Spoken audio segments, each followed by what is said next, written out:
Good evening, and welcome to the Speak Easy podcast. And today we're hosting series 3 of the Leadership Roundtable. And I have some amazing guest panelists here today, and they're going to come and share and give their insight on leadership challenges in today's workplace. So my first guest is Mr. Nicholas Giles. Nicholas, how are you? We can't hear you, Nick. Oh, okay. How you doing, Constance? How have you been? I'm great. How are you? Oh, doing good. Just dealing with a newborn. But Yes. other than that, life is great. Okay, great. So, Nick, tell the audience who you are and what it is that you do. So my name is Nicholas Giles with 180 Leadership Coaching. I specialize in leadership coaching, leadership training, mainly in DISC and emotional intelligence, as well as speaking engagements, dealing with leadership as well. Okay, great. Well, thank you so much. And thank you for agreeing to be one of our panelists today here at the Leadership Roundtable. And so next, I'm going to bring Lisa Yvette Jones up. Lisa, how are you? I am doing quite well, Constance. Thank you so very much. And congratulations to Nick on the newborn. Yes. Thank you. Yes. I am Lisa Yvette Jones, that Chief Encouragement, Inspirational, and Empowerment Coach, Counselor, and Consultant, Best-Selling Author, International Speaker, Leadership Coach and Trainer. I am the proud Chief Caring Officer of I Care Leadership. I walk alongside those professional women in leadership to help them maximize their leadership influence, all while cultivating those authentic relationships to empower, and all while walking alongside of them in their own self-care success. I tell leaders all the time, self-care is not selfish. It is necessary. Yes. Glad to be here, Constance. Thank you so much for joining us. And so next we have Rodney Burris. And where is Rodney?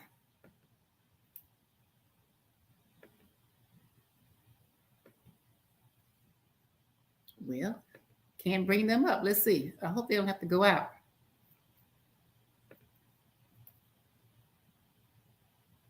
Okay, so while I'm trying to get them up, I may have to get them to go out and come back in because I can't get them to join for some reason.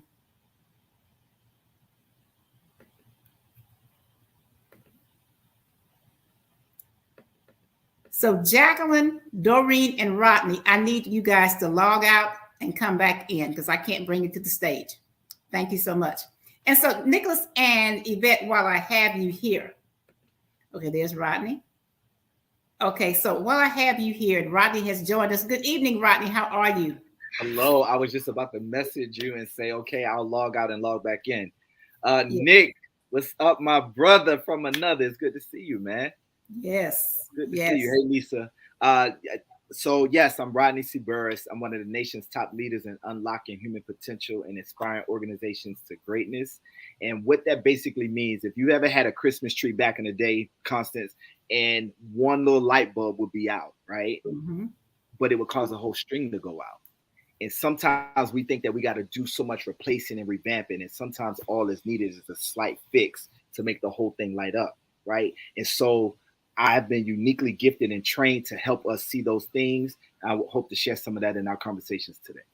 Well, thank you so much for joining us. And I'm looking forward to what you have to share with us here today at the round table. And so next we have Jacqueline Jeter. Good evening. How are you? Hi, everybody. My name is B. Jacqueline Jeter, and I'm excited to be here. I am a speaker, trainer, leader, and coach with the Maxwell Leadership Team. I also am a founder of Grow, Lead, and Prosper, which is an organization that comes alongside women in their mid-40s and older, and to help them to crush limited mindsets and help them to be in the space where God created them to be. I also empower small organizations and corporate organizations to kill the elephants in the room so they can become high-performing teams. Thank you so much. And so each of us as leaders, we're faced with many challenges right now in the workplace. And so, we had challenges pre-pandemic, but now post-pandemic or intra-pandemic, whatever you want to call it, we're seeing more challenges. The Great Resignation. Okay, we have that. Can't find people to work. disengaged staff, the quiet quitter. So just kind of tell me briefly, just kind of each of you, and Nick, I'll start with you. Just kind of tell me how you gauge the culture in today's workplace.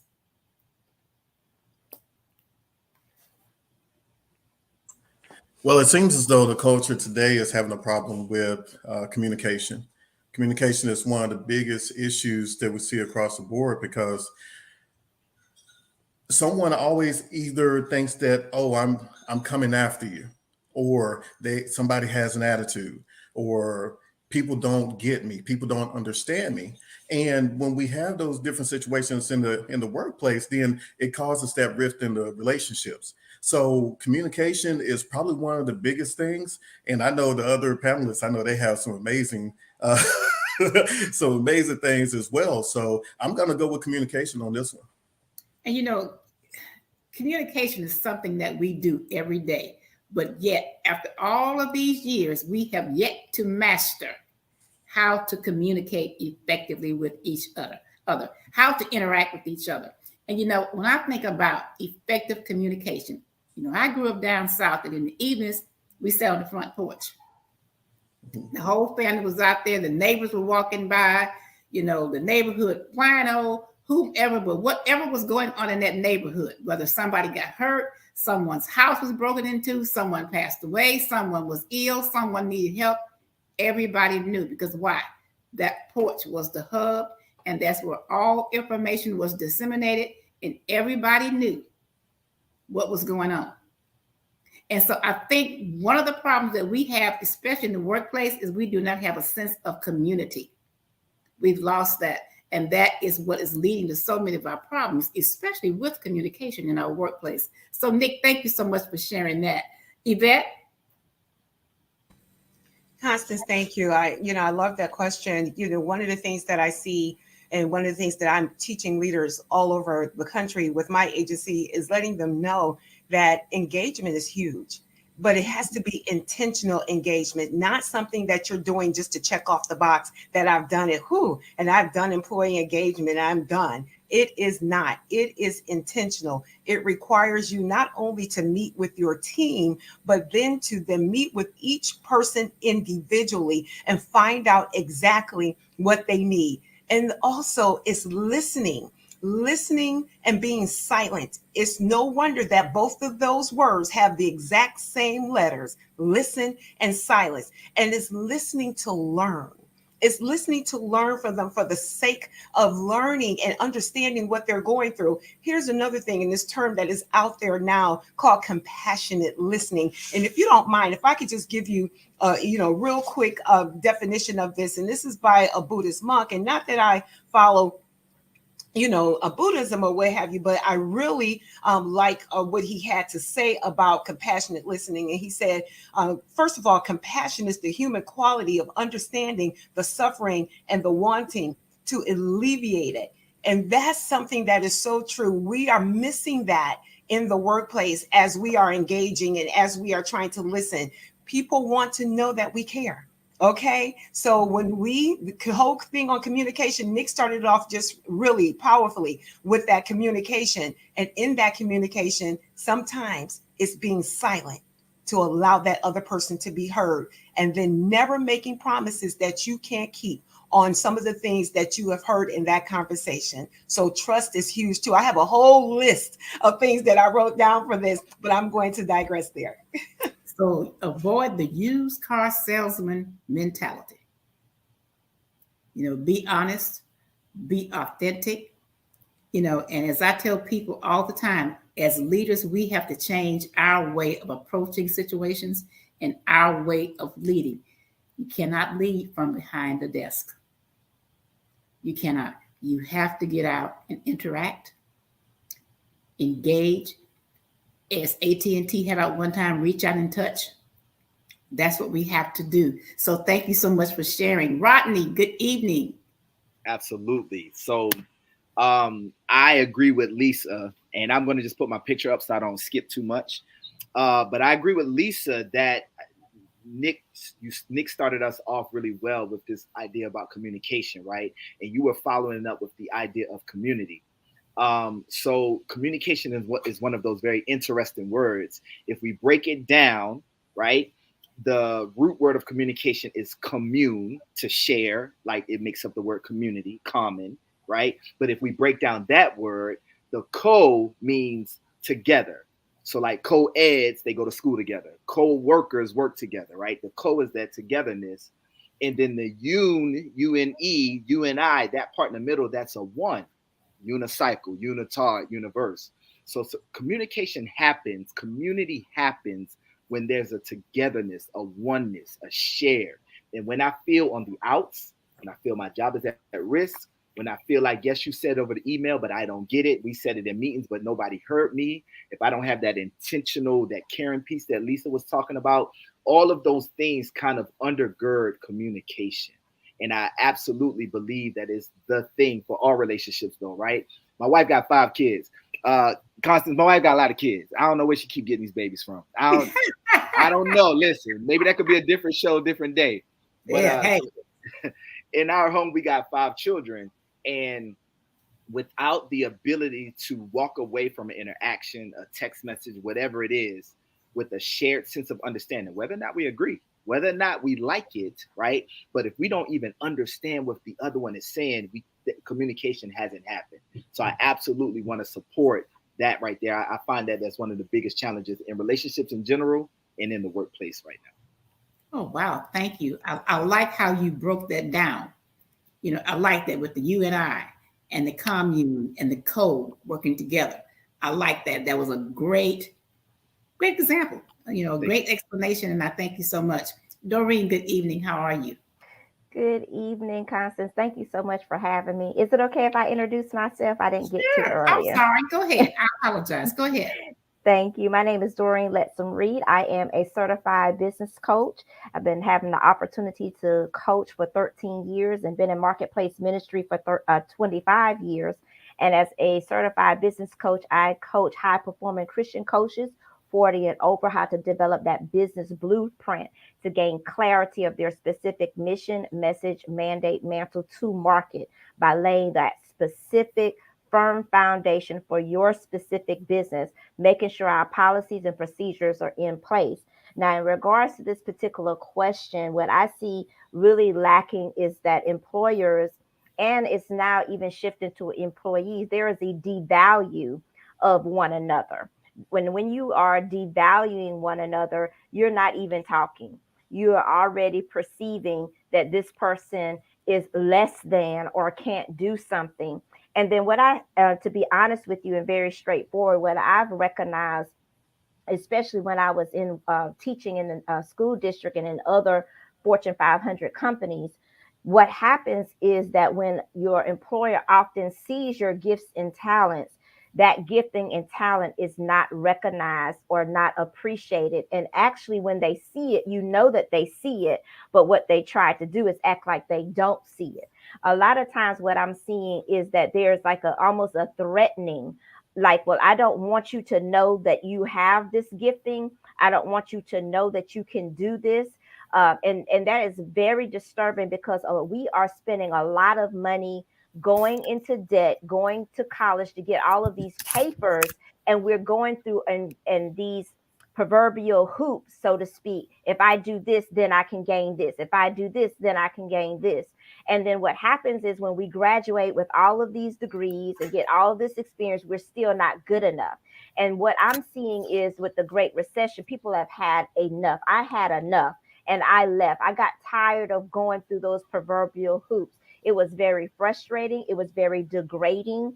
And then I was dealing with it from an African-American, a woman's perspective, with other African-American women that were threatened for whatever reason. I don't know what the problem is.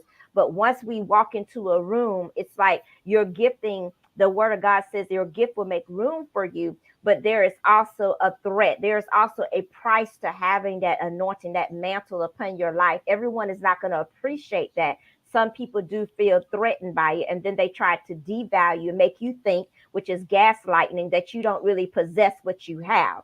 Then on the other side of that, when you are in a climate where white men are trying to control you, the narrative that you're just a African American angry woman because you're standing up for yourself. You're smart, you're articulate, you're called aggressive. All of these examples go back to devalue. So we can't even have communication. We can't begin to share, connect, grow, and build as leaders in the corporate America setting if we're not even valuing each other. And that has just been my personal experience. And that's why I left and started my own business. I got tired of all the hoopla. I got tired of going through all those hoops and feeling like I was not valued. And so it has paid off for me because now I am a certified business coach to Confident Christian Women Coaches. And what I do is actually teach them how to use those transitional skills that they already possess and have gained over time to build a Christian coaching business and get to the bag. Thank you so much, Doreen. Thank you so much. Jacqueline, how do you gauge the culture in the workplace today?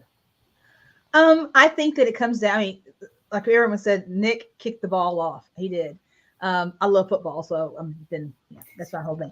But and then with the engagement with Lisa and even just all what everyone else is saying, my key thing I think is the appreciation piece, because we have 5 generations of people in the workplace, and so those are conflicting. Having a son who is in one of those generations and trying to follow him as he goes his own path, engages his own path. There are times when he came in and said, he called me and said, "I'll let you know I'm quitting my job today." And I'm thinking, but you just bought a townhouse. What are you doing? Because in my generation, you worked, you retired, you were loyal, you were there at that company. But him being a millennial and whatnot, his mindset is totally different. So the appreciation, making sure we engage and appreciate what each one brings to the table will help us understand. I may not be the butter, but somebody else would be the egg, somebody else would be the flour, but we all come together to make the perfect cake for that particular organization. So I think the key thing is appreciating there are different, to be flexible in how we approach situations. No one is good at everything.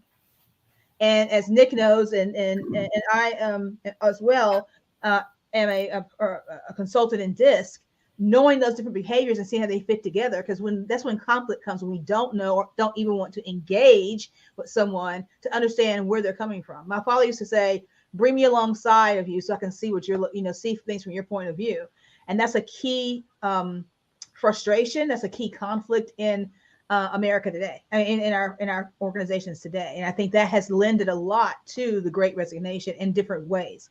One, with the conflict, people just, like, I'm leaving. A lot of my nephews, I had nephews and my son, I said, I don't really see myself retiring from one company. I'm going to get what I need to get and go somewhere else and do this and build my own company and do what I need to do. But they don't see themselves like that. And if you're dealing with someone at work who has the mentality that for my generation that we were kind of built upon, that you're here, you're loyal, you are here for like 40 years or whatever, how many years you're there. And someone who's like, I'm here for like 2 or 3 years and I'm out. There's a big conflict there, but you're not appreciating the differences. So I think that we kind of have the same theme of what we're saying, but that is a big key of having all the generations together, and it can be volatile, but until we learn how to pull on the strength of that, we're going to have conflicts in that, and we'll still have those hurdles that we have to navigate. And Jacqueline, you are correct, because I know for myself, when I'm reviewing resumes and I look at a person's job history, and this generation, man, 18 months is the max. That's the average. And they have moved on. And I'm like, but they keep changing jobs. But I had to remind myself, hey, this is a different generation. If they make it 2 years, that is longevity for them. Yeah. Because they're always looking for other opportunities, work-life balance. Their priorities are totally different from ours in our generation. Like you said, we stayed someplace, we showed some long-term time on a job, and that's what we looked at. You can't evaluate employees on that now. You can't. It's a different measuring tool. And so you're absolutely right. So the takeaways we have right now thus far, and as I can say, these probably are some of our biggest challenges. There are many, but communication, the lack of communication, the lack of unity, the lack of appreciation and respect, the evaluation. These are some major things. And so as leaders here today at this roundtable, where should we start? Where should we start to try to get this thing together and engage employees? Because I see a lot of employees in the workplace are not engaged whatsoever. They're just punching the clock and marking time, and that's it. And so where do we start as leaders with effectively engaging those that we lead? And so I'm going to start with you, Lisa. One of the things that I really see in doing that is starting and realizing the importance of doing it. It's no magic pill to it. It's doing it. And one of the things that I, tell the leaders, all the time is there is no perfect time. You have to engage first, let them know that the conversations are going to happen and that they're totally for them, so what, and it's for you as well. But the whole thing is to get to the pulse of who they are. And here's another thing that I've been showing leaders as well, is that pre-COVID employee that you had is not the current employee today. The last 24 months have caused a major disruption in who the person you have been looking at for the past 2 years. And now the employers are saying, come back to work, come back to work. They're coming back to work. But please know that the person you're dealing with now is not that pre-COVID person. You must engage. It is necessary. You cannot continue to go on each and every day with your team members and not check in to see who you are dealing with today. What has changed? What do they still trust you? Do they still believe in the mission of the agency? What do they choose to do? Remember, their lives have been disrupted as well. We sent people home, right? We sent people home and they produced. And now we're telling them to come back to work because we can no longer have them at home. But their whole life changed. The children were at home. They rearranged babysitting. They rearranged spouses and how schedule and how they did things, cooking schedule. All of that changed. And then here we are now saying, come back to work.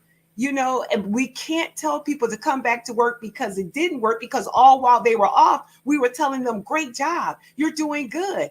Working at home in this COVID environment has really worked. So now employees are distrusting of their leadership when they are now telling them, but you must come back. They said, why? It worked for 2 years. So the main thing here is realizing that the pre-COVID employee that you had is not the employee that you have today, and you have to engage in order to find out. And it's interesting that you say that, because even as leaders, we're not the leader that we were pre-COVID, because we went through some changes as well. Absolutely. So if we don't have enough empathy within ourselves to understand, okay, I had to readjust my lifestyle and how I did things, my leadership style, everything, to manage through this crisis. Absolutely. So if I went through change, why can't I understand that the employee has gone through a change? Absolutely. How do we meet in the middle? We all went through a change. And so how do we meet in the middle? So I thank you so much for sharing that, Lisa, with us. Nick, what are your thoughts on it? So I love what Lisa was saying, because you're right. Everybody right now is different. There is, as soon as you left the office area and you started working from home, a lot of people may say, oh, I love working remote. Remote is great. It's the best thing since sliced bread. Yes, that's true. Because a lot of people, they've already said that the amount of stress has gone down. People are doing their work more because of certain situations, right? But what about those people with 3 or 4 kids? What about the people who are homeschooling? What about the people who have other things that's going on that's personal in their life? We're looking at a whole spectrum of people who have, oh, everything is great because I don't have anyone at home to distract me, unlike in the workplace. But everybody can't say that. But I will say that training is one of the things that will truly help, because when the pandemic happened, you had a lot of people that said, hey, well, let's do training remotely. And when we did the training remotely, a lot of people did what? They cut off the camera. Mm-hmm. A lot of people had other things going on. They said, I'll be back. And while they were sitting in front of that computer, they were doing something else. They had half the screen on whatever the training was, and the other half doing work that they were supposed to get done because they didn't have the distractions. So how do we fix those different things? You know, I mean, there are so many issues that are happening right now, but I really think that training is one of the biggest ones. Just like I said, we're not the same. We're not the same. Some people thrive in having a environment where they can connect with people. And like I said, when we talk about DISC is about having the relationship and being able to connect with other people. And if you have that person who is, let's say, they're an influencer, or that person who is a steadiness person, then they thrive in having people around them, and one, getting the reinforcement, getting the appreciation, getting the praise, being able to talk and get those ideas to manifest. And you have those other people who are, let's say, a D, they're dominant. They want to be out there leading. They want to be back in the workplace saying, hey, I want this team. I want to engage with them. Even though I'm outgoing, I'm task oriented, but hey, don't count that against me. I just wanted to accomplish the goal. And a lot of people don't want to do that over the computers. So I think, we do have to find a common medium. We have to find it some kind of way. But it comes down to leaders understanding and connecting with their people. Mm-hmm. It also comes to us as leaders understanding who we are. Mm-hmm. Fully understanding who we are. And if we need to kind of adapt our style to, effectively lead those that we're leading. And there comes times we have to do that. I can never forget one day I had a group of young millennial nurses and I'm leading, and they just couldn't seem to get it together. And I'm like, I would come home frustrated every day. And I'm like, why can't they just come to work, shut up, do what they're supposed to do, take care of the patients, go home and be done? No, it was just always some type of chaos, some type of discourse. And I thought about it one day. I said, you know what? You are leading what you have raised in your house. The only difference is he does not have a nursing degree, but he's in that same generation gap that they're in. So guess what? When you're telling him things and you're giving him instruction, he doesn't get it, they don't either. So you've got to adapt and meet them where they are. And when I made that realization within myself, the dynamic changed. And so I think it's going to take us all as leaders to kind of, look at ourselves, do a self-assessment. What do I need to change? How do I meet those that I lead where they are so that we can bind together and move in the same direction? So thank you so much, Nick, for sharing that. Jacqueline, what are your thoughts?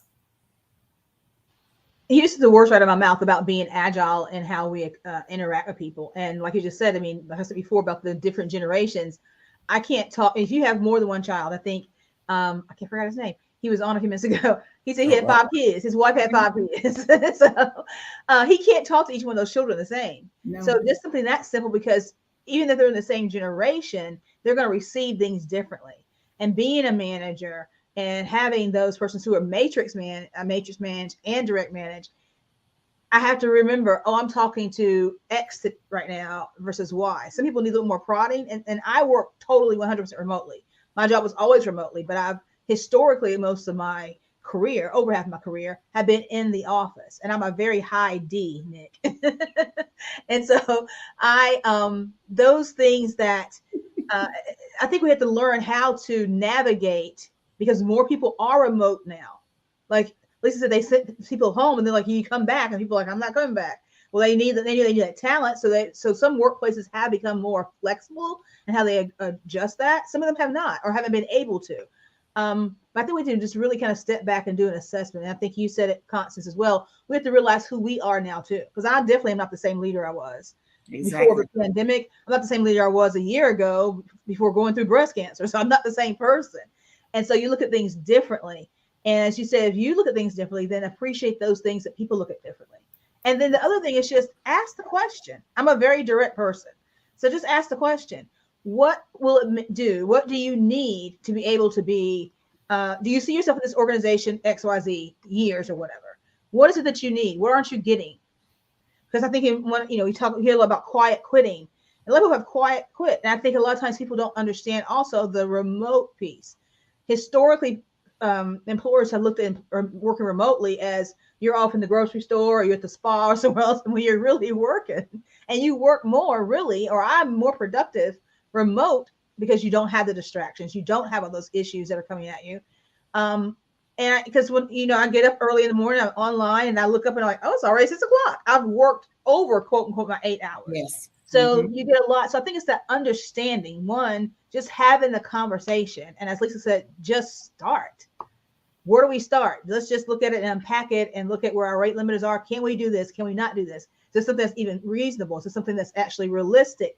And do those things and just make the changes and realize it's going to help your corporation, your organization overall. And maybe some, growing pains over the time, but growth is painful. Wow. Rodney, what are your thoughts on it? So first of all, I do want to say you're absolutely right. My wife does have a lot of kids. I don't know anyway, but it's something I learned from her that I share when I do these trainings, right? I shared something from my wife with these leaders, and that's this right here. My wife comes from a background constant. She was very rigid about protocol, right? It's time to go to bed, time to wake up, do this in this order, very much a C on that kind of DISC profile. And well, that wasn't my background, right? I'm like, let them stay up, let them go and so that was a constant kind of pull, right? Push and pull. And then one day she started engaging with a group of ladies and they started traveling and they were doing different things and they would have Thursday night shows watching. I forgot what shows came on Thursday night they was watching. Some Viola Davis. The have and the have nots. All of that. Of that. Getting away with murder and just all whatever. But scandal, I don't know, whatever. This was some years ago. But Nick, what I learned from her is as she started stretching out and relaxing and enjoying those aspects of herself, it influenced her mothering. It influenced her parenting. A parent is a type of leader. A choir director is a type of leader. A teacher is a type of leader. So if the core is leadership, right? What's the lesson? As I allow myself these experiences, the self-care, the mental wellness, right? But see, that's tough for a lot of us because there's a protocol, there's a checklist to get through, right? There's things that we got to do. If we can begin, if we want to have lasting impact with our teams or the people that we lead, it starts with the self. It starts with allowing me to have those things that I want to see come up out of them. I learned that from her. I share that all over the place. And it's something that I believe will help us in this space as leaders connect with the people that we're trying to lead in our different environments. Wow. And I'm going to say, listening what you said about how that changed her perspective and how that changed her. I know for myself, now that I'm working remote more and not traveling as much, because, I love the excitement of running through the airport, in Atlanta every Monday. I love that. I just get a high on that. Love it. But now that I'm home and working more remote, it's the ambiance of the work environment. I get tired of being in the same place. So what I do is I promise myself 1 week each month, I go someplace to a different location and stay that week and work remotely. 1 week I went to the Smoky Mountains and worked. It was just a whole different level of productivity and effectiveness. Because why? Self-care. I went fishing. I went to the spa. I relaxed. I enjoyed the mountains and the scenery. Ambiance. And so as a leader, sometimes we have to look at the ambiance of our work environment and assess whether it's conducive for what we're trying to do. So thank you for sharing that point. Doreen, what are your thoughts on it? I believe for me, it goes back to something very simple. I'm very simplistic. It goes back to being willing. We're talking a lot about leadership. We're talking a lot from the employer's point of view. And basically what we're doing is we are imagining this willing vessel. But to be honest with you, and just let's cut to the chase, most leaders are not willing. And this is why we have the chaos that we do. And I'm going to come from what I know, okay, what I worked in the trenches, not on public stage, not in that caliber, but from working 19 years in the trenches and over. We talking about all of this training. I know for a fact we had to go, I worked in multiple school districts. We would go through all of these different okay, we're having training. Everybody's excited. Oh, we're doing training. Everybody's excited. Okay, the new training comes. One day, there's no it's not implemented. There's no implementation. But we just went through this training that was supposed to be district training. Where was the implementation of it? Where was the execution of it? And it just depended on who your leader was, who your principal was. Now, I worked for a very high performing principal. She was assigned there by the state. So her willingness, her drive, her motivation was different versus another principal that had a lax attitude or a different type of leadership. But it depends on whether or not the leader is coming from a willing perspective. Now, that's what I experienced. The school, when I first came to this particular county, there was a waiting list. Hear me good, and this is no exaggeration. There was a waiting list to be expelled. There was a waiting list to go in ISS, which is in school suspicion. There was a waiting list to be on detention because we would not have people to have duty to monitor the detention. So as I said, this particular school was under the jurisdiction of the state. So all of this work that this particular principal did, and we worked alongside her that time, she was literally yanked out. It was like when they saw that she was doing too good, they yanked her out. And this particular county is known for that. They're constantly switching principals, teachers. No, you stay here 3 months. You go over here 3 months. You go over here a year. And it's time you're making traction, and the time you're putting in all this effort and all of this training, it's just cut short. And to be honest with you, it's madness. Because you have people like me. I was sent there by the Holy Ghost. I didn't even want to be a part of anything school system in 1996. I was called into it. God called me. And so therefore I was sent into this ministry, which is marketplace ministry. And so for someone like me with a genuine heart and a willingness to go and share, connect, grow, and build, that was very frustrating because it made you feel like you were spinning wheels. So what I'm saying is it really is up to that individual leader. We as the roundtable can go train, and many of you go to multiple stages and do all of this training, and all of that is good and fine. But when the rubber meets the road, you need to find out in your assessment before you do anything, is this individual going to be willing? What is the heart of this person? And to be straight with you, coming from a born again perspective, because I am a kingdompreneur, we need to unlock what's inside us and depend and rely on the Holy Spirit going out into the marketplace to allow God to reveal the true heart behind someone, because everybody is not sent by God. I know it's tight, but it's right. And I come to tell the truth. Everyone in these particular leaderships are not there to uplift. Some people are assigned to oppress. Okay.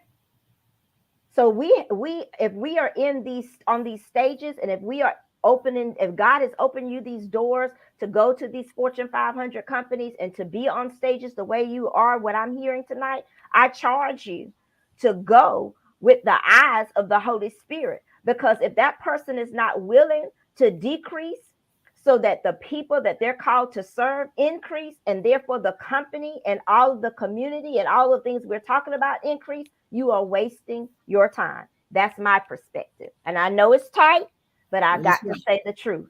It's right. I That's know right. what I'm talking about. I lived it. I'm not on stage to do this. This is not what I'm called to do. I'm a certified business coach to Confident Christian Women Coaches.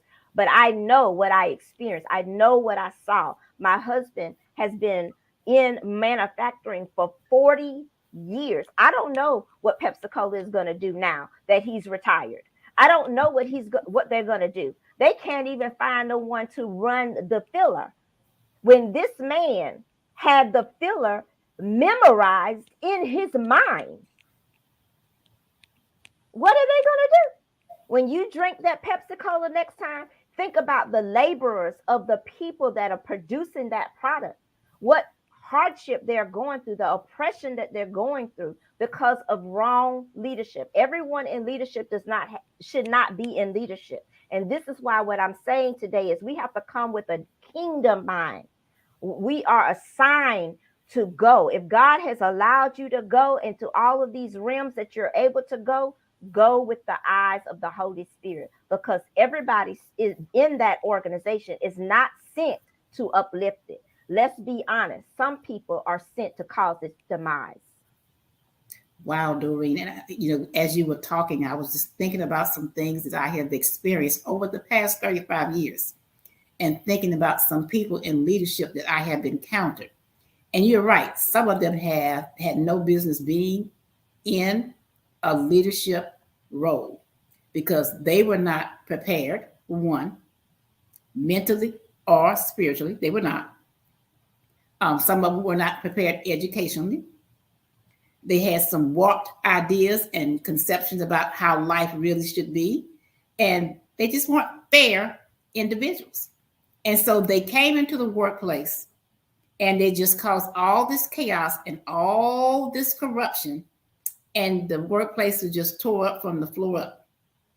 Yes. And that means your productivity is out of the window. Out of the window. So I'm going to chime in. Pastor Cotfield, thank you so much for joining us. I'm going to chime in with you in a minute, get your thoughts on the workplace and the different challenges in employee engagement. And so some things we identified early on, Nick kicked it off with communication, the lack of effective communication. And then with the training, we went through all this training blitz, but is the training effective? How do we know it's effective? People are at home training virtually, cameras off, and they're working on other stuff. So how do we know that the training that we're providing is providing them with the necessary tools that they need to develop and to progress? So we looked at lack of employee engagement, ineffective communication, ineffective training, okay? And as Doreen just put the big twist on it, the lack of the spirituality that is needed to be a fair and effective leader. So Pastor Cockfield, with you hearing that, what are your thoughts as far as the biggest challenges in the workplace for leadership today? Well, let me give a little quick brief synopsis about myself and what I do. So I'm working for the Department of Veteran Affairs. I run their Lean Six program, VA-wide, and Agile Safe and some other stuff. And so one of the things that I've encountered with leadership is they're very task oriented and they spend more on tasks than they do process innovation, looking at steps and measures. So in Lean Six, we have something called going to the Gemba. That's going to the place where things are going on.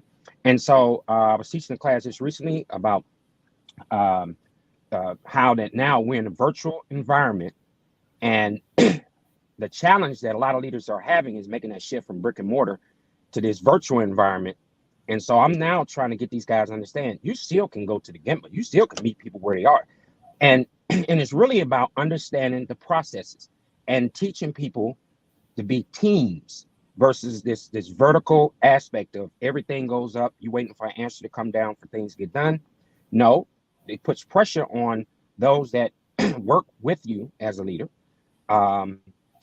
So I challenge the leaders now. I said, how about a horizontal approach and have people work in teams and have team leads? And I'm teaching them now. I got a course now. What is a team lead?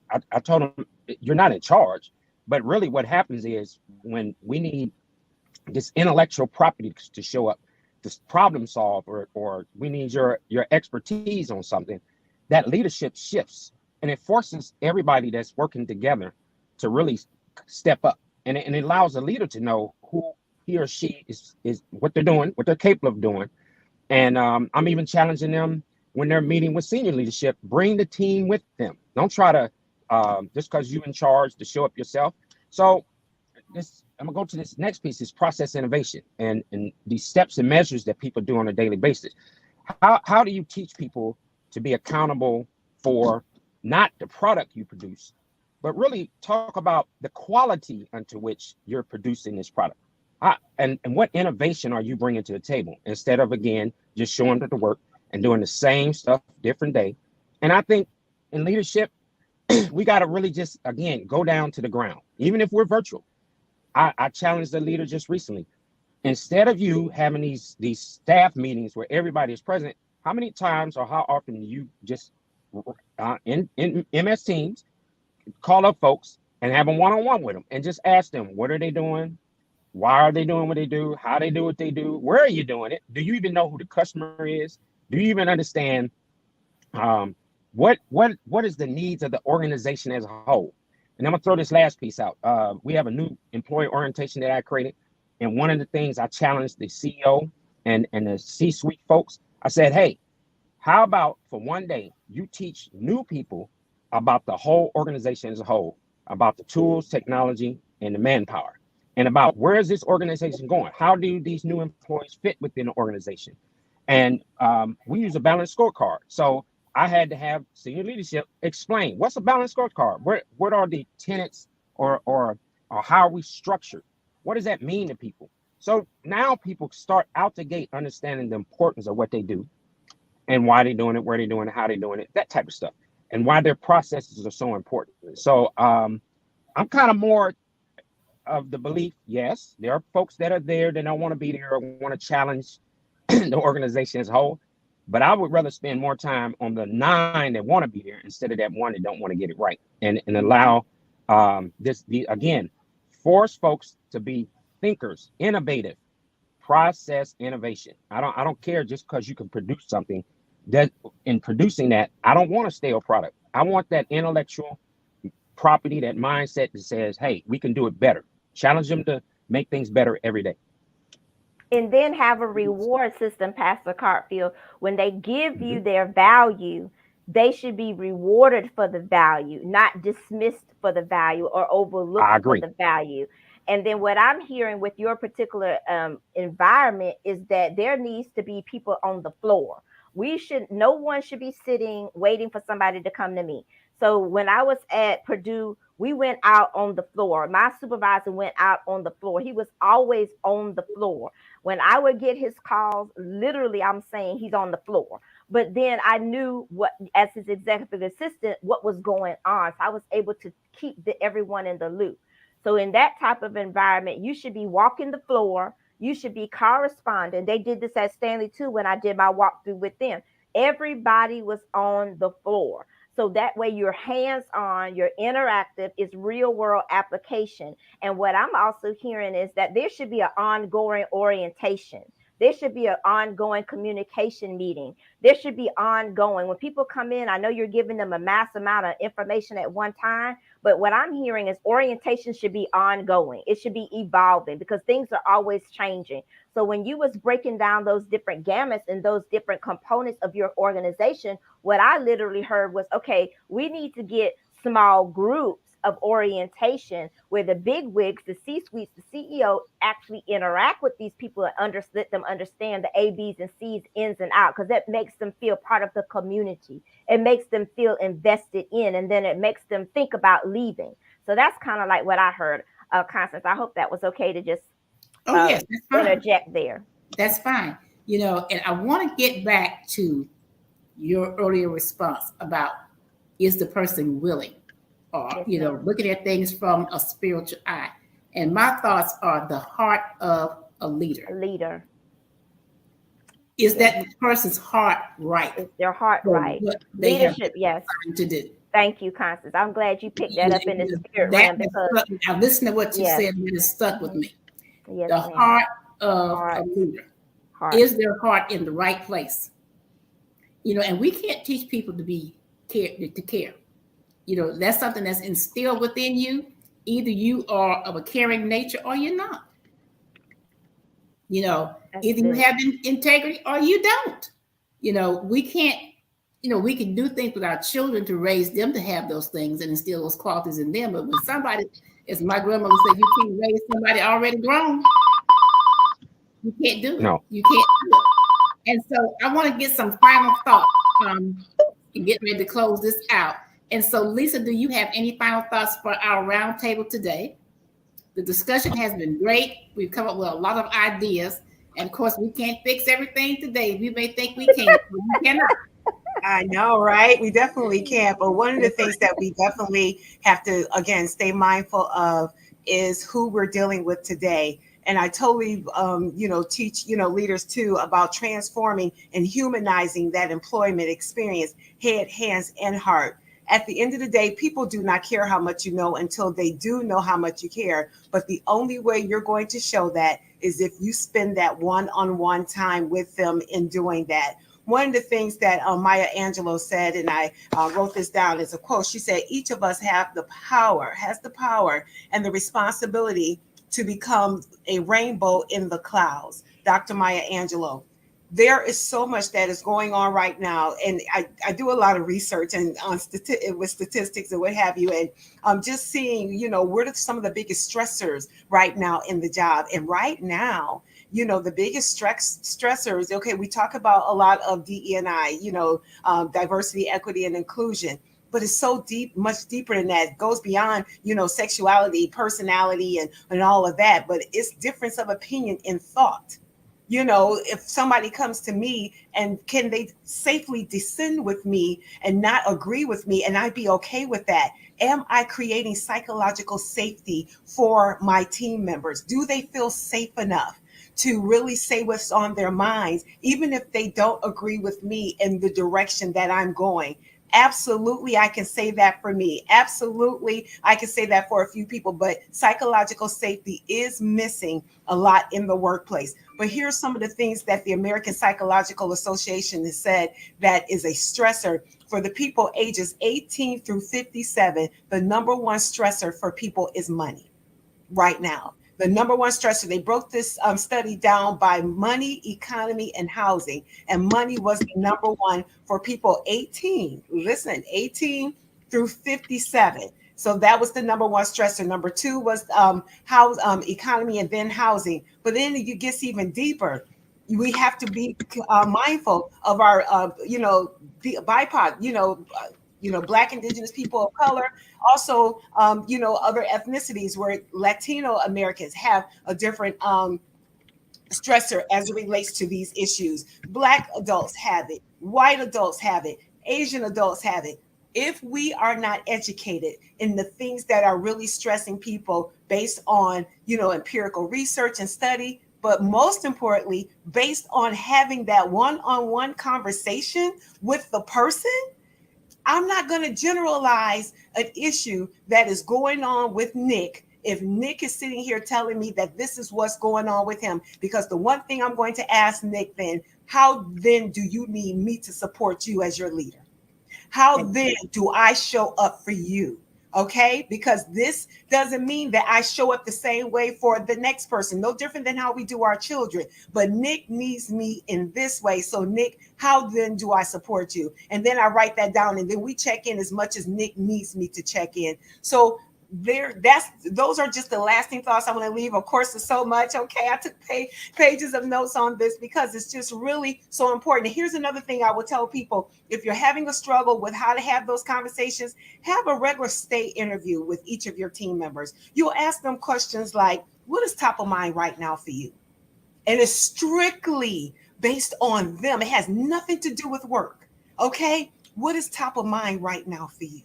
Okay, what are the things right now that are on your mind that makes you, either jump out of bed in the morning in excitement or you can't sleep at night? What are some of those things that are, like that top of mind for you? What makes you report here daily? Okay, what is it beside the money? Okay, and if you were in my position, what would you do differently? How would things look? Seriously, what can we do differently? And if you were in top senior leadership, What would you do differently, and how would this place look? And then never make a promise to your team members that you can't keep. But here's the thing, those things that you know that you can change, make those changes so that they will continue to build trust with you and build psychological safety for each of them. That's Lisa Jones. All right, Lisa. All right. It was tight and it was right. Doreen said, yes, indeed. It was tight and right. Okay, so Nick, any final thoughts?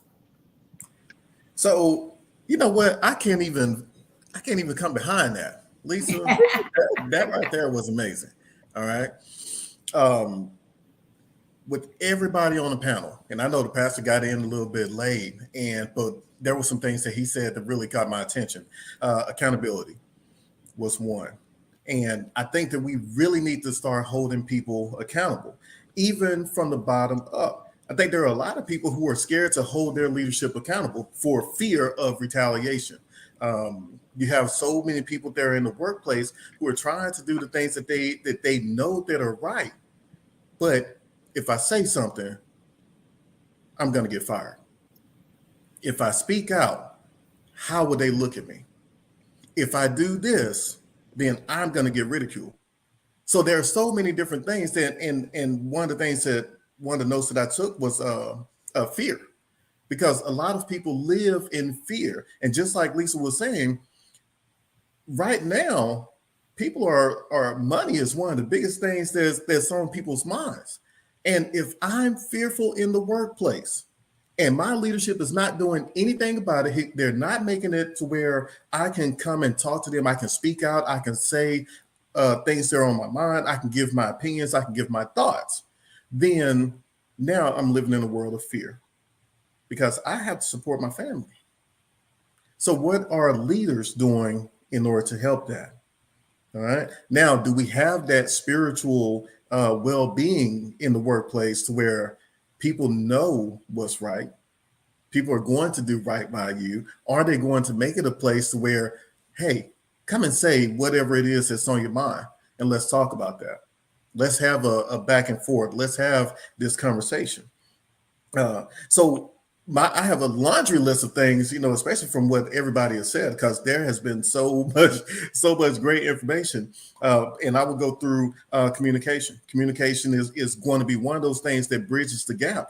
And what is one thing that we have in all of these organizations, especially the big corporations? Generational differences.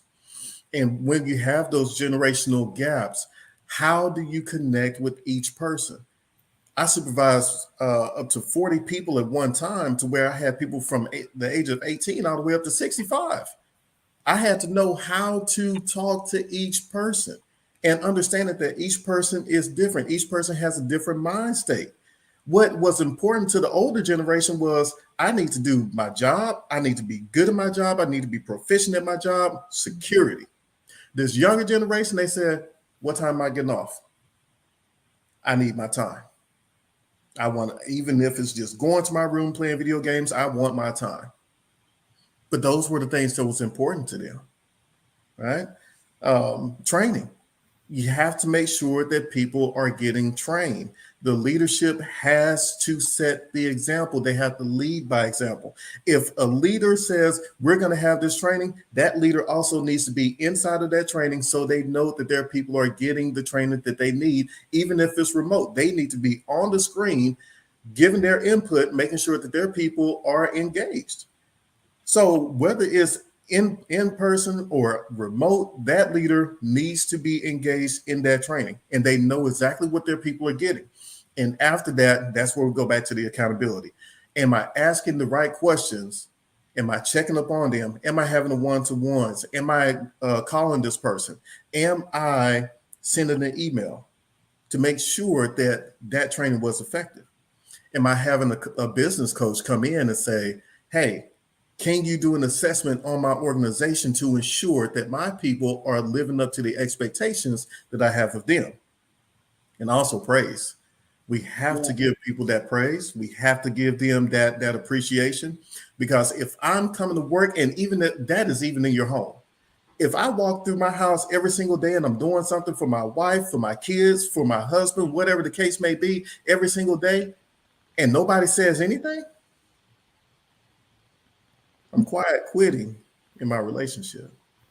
It's true. I'm just going through the motions, Mhm. and I'm doing just what I need to do in order to survive. Wow. Because that's all I have. Wow. Mm. Wow. I heard you say about fear. Mhm. And that's from both sides of the fence, because I'm dealing with some leaders that are operating out of fear. It's not a fear of retaliation, it's a fear of rejection. Mhm. They're so afraid that they're going to be disliked because they're doing the right thing and making the right decision. When I keep telling them, when you're doing the right thing and you're holding people accountable and you're making the right decisions, there's that trust. Okay? There's that trust. We don't come to work and get paid to be liked. Mhm. I know I never have. I am held to a standard that I need to hold people accountable to make things happen. And so if I'm going to act out of fear because I'm afraid of how they're going to feel about me after I make that decision, or they may feel a certain kind of way, shame on me as a leader. That means I'm ineffective and I need to move out of the way and let someone who can be effective come in and do that. And so there's that fear of rejection. How well do you handle rejection? The question I have on the table. How well do you handle it? A lot of people cannot handle rejection. They just can't. Somebody tells them no, what, and man, they just fall to pieces. We have leadership. And as we've all said tonight about the diverse generations in the workplace. People are cut from different grains of cloth. And some can handle certain things and some cannot. And you mentioned praise. The millennials, they came up in that trophy phase where the losers got a trophy and the winner did too. First time I saw that, my son played t-ball and his team won. They got the big trophy, then they had these little bitty trophies for the losers. I'm like, what is that? Oh, everybody gets you're up here like Oprah, you get a trophy and you get a trophy. I'm like, no, them suckers off. They shouldn't get anything. When we came up, okay, we'll try again next year. You didn't get anything. Try again, great job. You try again next year. That's it. You didn't get a trophy. So again, so that has been instilled in that generation, and we have to use those same tactics in the workplace. Praise. Yes. It's praising. I'm sorry, because it's praising in the moment, not waiting till like review time. Or back in January, you did this, but praise them in the moment and making sure they understand that you did. This is what your expectations for your job, but you went above and beyond. And sometimes that's all people need, because I think someone mentioned about knowing what their motivators are. Everybody's not motivated by money. People need to have meaningful work. People need to have be able to flexible environment. So just understanding that and just taking that time to understand where people are coming from. Yeah, you said praise in the moment. I had to chuckle because if you don't praise that person right then and you wait 2 weeks later, they maybe you forgot what you're talking about. And I remember when we were children and we would do things that we didn't have any business doing, and my grandfather wouldn't say one word. He just as quiet. He wait 3 weeks later and catch us standing around the fireplace. Now you remember the other day when I told you to do so and so, and he just started wailing us. And I'm like, what did I do? We forgot. Oh my gosh. Meanwhile, he done thought about it, held on to it for 2 weeks. And we forgotten about, thought we gotten away with it. Oh no. They may not remember your name later, but they definitely remember that. Yeah. So we have to praise in the moment. We have to praise in the moment. Doreen, any final words? Yes, I just want to charge you that are here on the panel that are called to this area to walk in leadership and to go on the stages and to go into these corporations training. Just go with the eye of the Spirit, because we can't lean to our own understanding. The Holy Spirit is here to help us with discernment, to be able to discern the true heart of the person that you're training. And let's go back to what Pastor Cockfield said.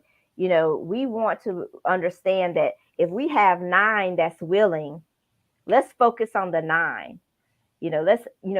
Jesus Christ was the ultimate businessman. He said, are you willing? He even asked that question. That was an assessment. Okay. That was an assessment. He's the ultimate businessman. He's the ultimate leader. And we can learn so much from him. That's John C. Maxwell all day long. You all are certified John C. Maxwell consultants and speakers and coaches. I don't have to tell you what he's taught you, but that's him all day long.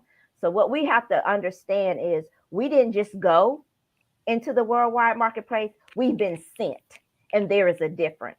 And there's a different mantle on our life. There's a different accountability on our life. And we are responsible for looking through the eyes of the Spirit with all the knowledge that you have, with all of these different things that we have. That's all good and fine. But at the end of the day, I'd rather go armed with the Holy Ghost any day. I'd rather go armed with the Holy Ghost because he is the teacher of all things, and he will reveal those things that you do not know of. And then you'll be able to identify those leaders that have a heart for leadership. And it's often those people that don't seek after money. Like my daughter, she's almost 30 years old. She could care less about the money. What she wants is, I've worked my behind off, and you still arguing with me about tea? Really? I come in and stay late and open for you and close for you, and you're going to argue with me because I forgot to put the lid on the tea? Really? And bye-bye. So these are the things that even the millennial generation and all of these other generations that you spoke about are looking for. Don't assume that they're looking for the money. Don't assume that they are not hard workers. Don't assume that they're going to be on their phone 8 hours and not even show up. My daughter has been working since she was 12. I taught her how to work because I worked at 13. So I trained her that you're going to work. I took her to my friend who still owns her own beauty parlor, and she began to work. So she has a strong work ethic. And so those things that I instilled in her of wanting to be valued and wanting to be appreciated for the work that she does is in her. So just because we have these different generational gaps, let's not assume that everyone is the same. I think that was mentioned, taking the time to know the individual. And I will say this in closing. One of the particular jobs that she had as a prison worker, she actually was promoted because of her work ethic all the way to lieutenant. My daughter is maybe 130 pounds, and she's short like me. But they put her over 1,200, let me say this again, 1,200 inmates, one person, because of her leadership, because of her work ethic. They're still calling her and asking her to come back. So let's not assume that this generation is a cookie cutter of everything that we see. There are some, as my daughter, and my older daughter, she's the same way. She's been working ever since she was in high school and beyond. That they still want that appreciation. They are willing to work the long hours. They're willing to show up. They have a care of excellence. My girls have a care of excellence. But you're going to come at me because I did one thing, and you're going to come and curse at me because I did. Really? You're going to come and curse at me? One gentleman decided to curse at my daughter, and I'm like almost in the car, ready to go handle it. And that would have not been good because he cursed her in front of multitudes of people. Yes, this actually happened. So my daughter said, "No, Ma, don't go." My husband was like, "Please don't go," because everybody was restraining me. But this stuff is real. And when we're talking about leadership, I just want to charge you that you're on the front lines. You go with the eyes of the Holy Ghost. I just hear the Holy Spirit saying that, and that's what I've been commissioned to say tonight. Thank you. Thank you so much, Doreen. Rodney, any final thoughts?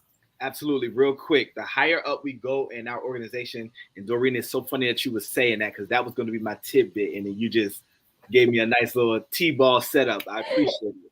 So like her daughter, right, the higher we go up in our organizations, whatever type of organization it is, it's less about doing the work or the task, and it becomes more and more about taking care of the people to empower them to do the task, right? And so our efficacy at those levels is measured based on how happy are our folks. Are they showing up? Are they productive? You know, what's the workplace morale, or how does the organization, the church feel? Like whatever it is, the body that we're taking care of. And so as leaders, just remembering that you can do 100 things, but we didn't hire you for this role to be a worker bee. We hired you to take care of the people so that they can do the task that undergirds the organization. And that's just always kind of been like a good tidbit to kind of be reminded of it. I think we need to take this good. round on the road. I like what he said, Constance. That was really good. Yeah. Not a worker bee, but actually taking care of the people. Now, that's another discussion. Exactly. Well, I like there's several sidebar discussions that came up tonight. Several sidebar discussions that need to be had. And that's why I said we need to take this on the road, because we really need to get out there in the trenches and see what we can do.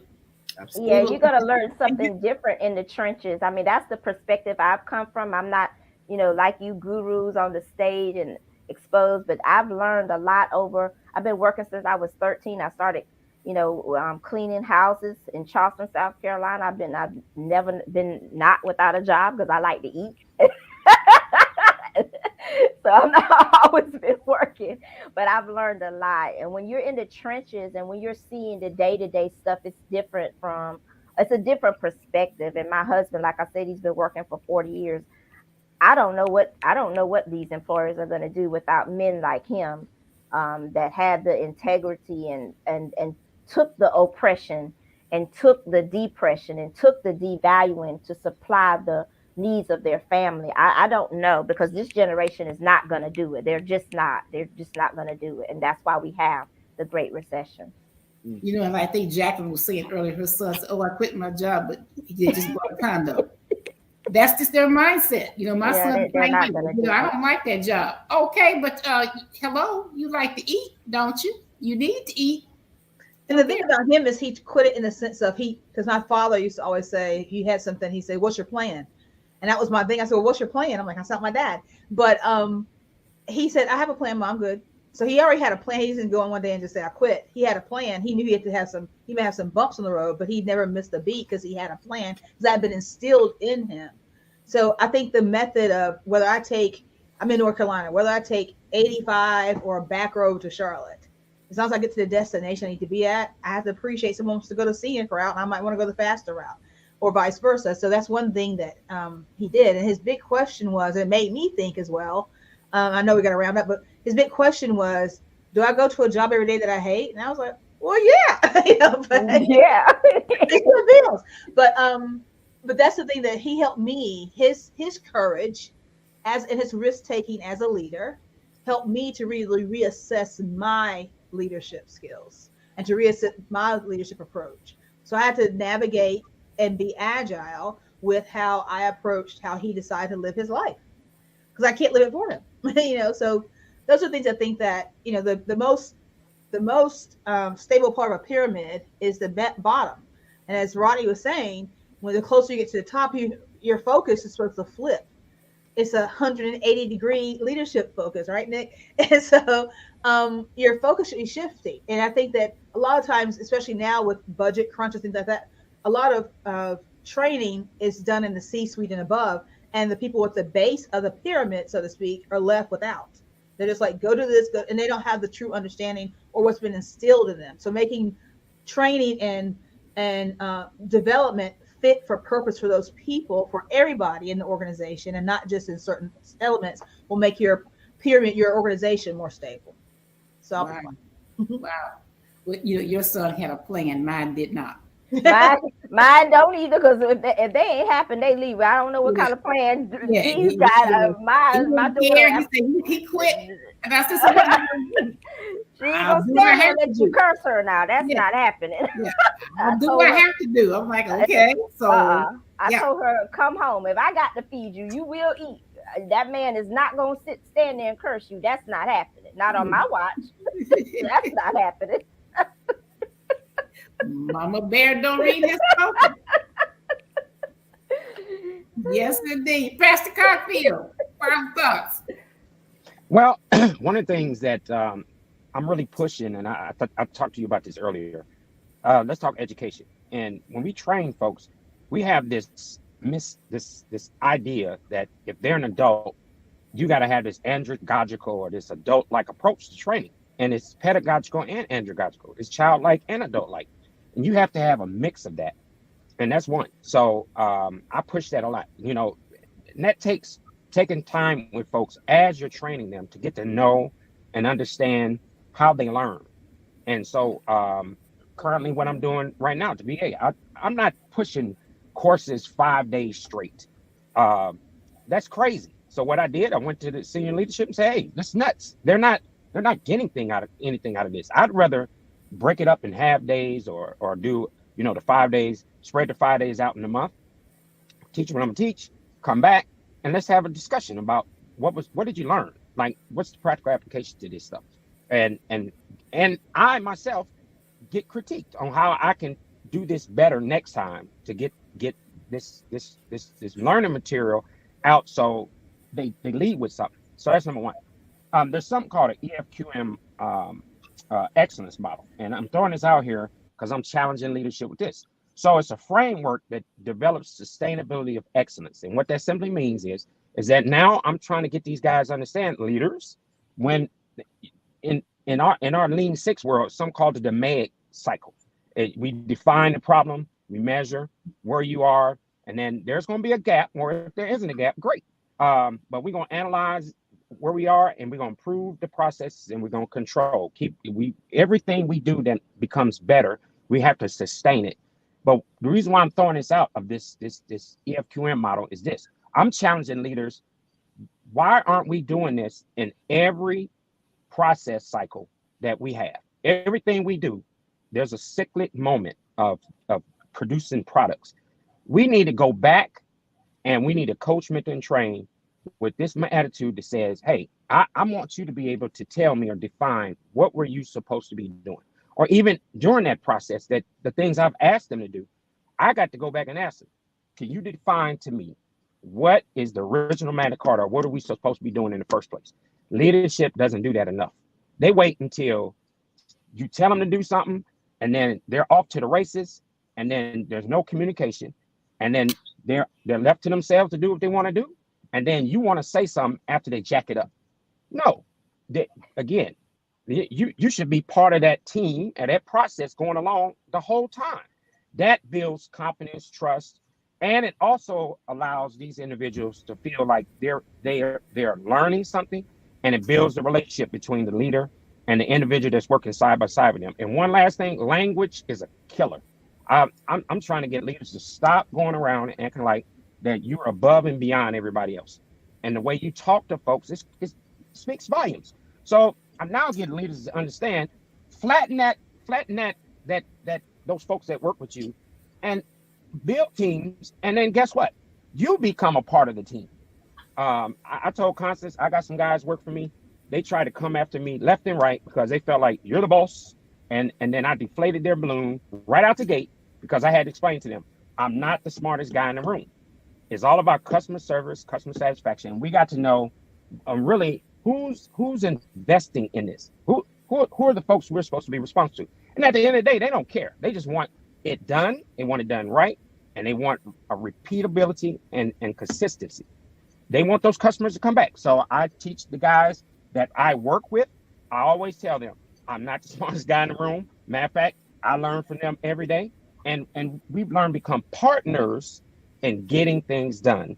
So now the organization is happy. I don't have to answer every question to the organization or the senior leadership. No, we answer it as a team. And that's, we get more respect that way with each other and with the leadership. So I just want to throw that out there. That excellency you can get it, but it's ongoing, daily. You got to have that connection with the folks that you're working with and your customers and stakeholders and everybody else. Thank you so much. I want to thank each of you for your insight, your input.